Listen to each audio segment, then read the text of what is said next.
Here's why your ex seems sad when they break up with you, even though they're the ones choosing to push you away. Hey, I'm Coach Benny. I help people get their exes back, and I have a background as a men's dating coach, which means I understand attraction and how to bring people in.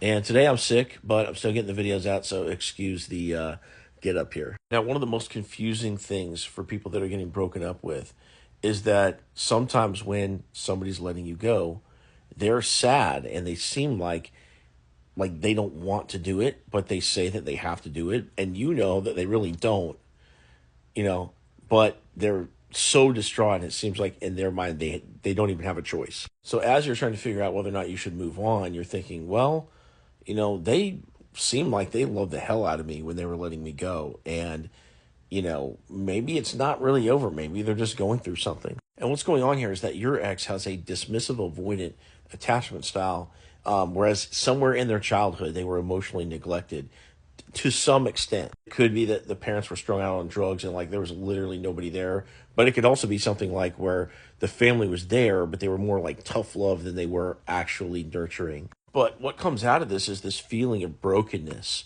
in your ex. This is their core wound that drives their insecure attachment style. They don't feel like they're good enough, even though they're the ones breaking up with you.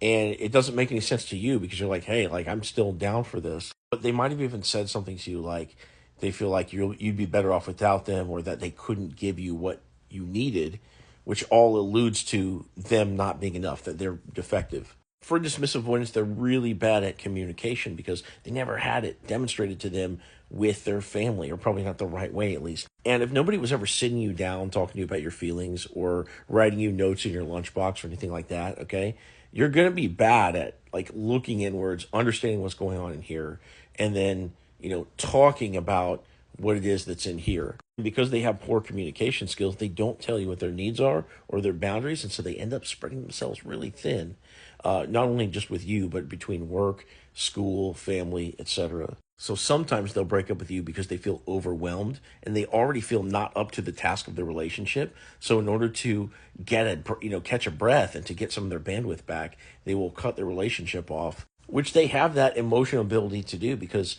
them having had to raise themselves to some extent, they just were able to flip the switch and get to work and kind of take care of themselves. And they might even have an identity based around hyper independence because of this. Now, I'm not saying you were, but to whatever degree that you were clingy in the relationship, where you were always texting first or asking them for reassurance and this kind of a thing, that's also exacerbating their desire for independence because, they feel like their identity is